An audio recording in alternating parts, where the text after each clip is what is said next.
In search of a new vision, Ethiopians have welcomed a new leadership who sets a new chapter in Ethiopia's history. His Excellency, Prime Minister Dr. Abye Ahmed's arrival has captivated the hearts and minds of his country's people, immediately shifting the political paradigm and changing the trajectory of a nation that is now filled with hope, promise, and love. He is a vision-driven young leader and has hit the ground running since he came into office, with his priorities of offering a new path of reconciliation, peace, and development for Ethiopia that we have all long dreamed of. Dr. Abye rose through the rank and file of public service and came into office as Prime Minister of Federal Democratic Republic of Ethiopia on April 2, 2018.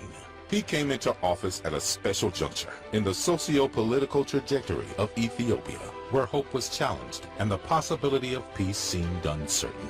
His Excellency, Dr. Abye Ahmed, represents the uniqueness and diversity of Ethiopia in his personal life. A son to a Christian mother and a Muslim father, he embodies the true nature of Ethiopia.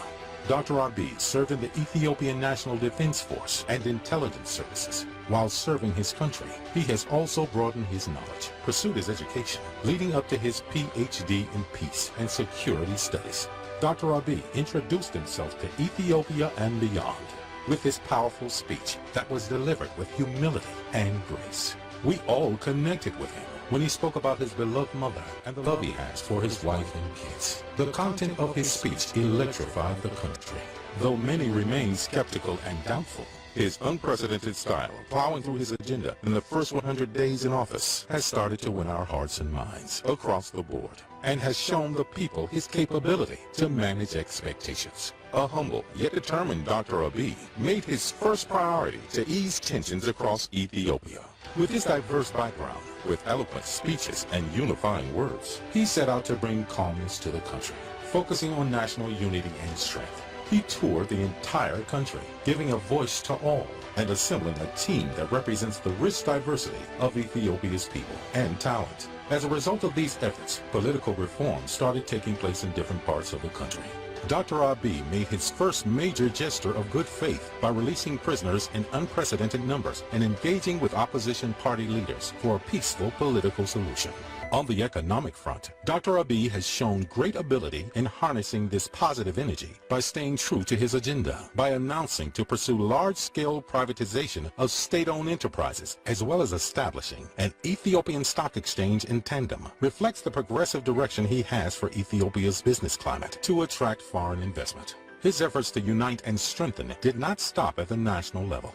Dr. Abye's regional initiatives have opened the door to actively strengthen his alliance with neighboring countries in the Horn of Africa, North Africa, and the Middle East. He has visited neighboring countries, including Republic of Djibouti, Republic of Sudan, Republic of Rwanda, Federal Republic of Somalia, Arab Republic of Egypt, Kenya, Saudi Arabia.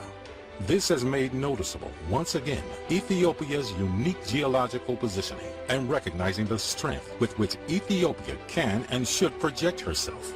Dr. Abye's premiership has galvanized the country as a shining beacon of hope, astonishing the rest of the world at its remarkableness. He is on course to ensure Ethiopia's economic status reaches the same stature that her symbolic status holds on the continent.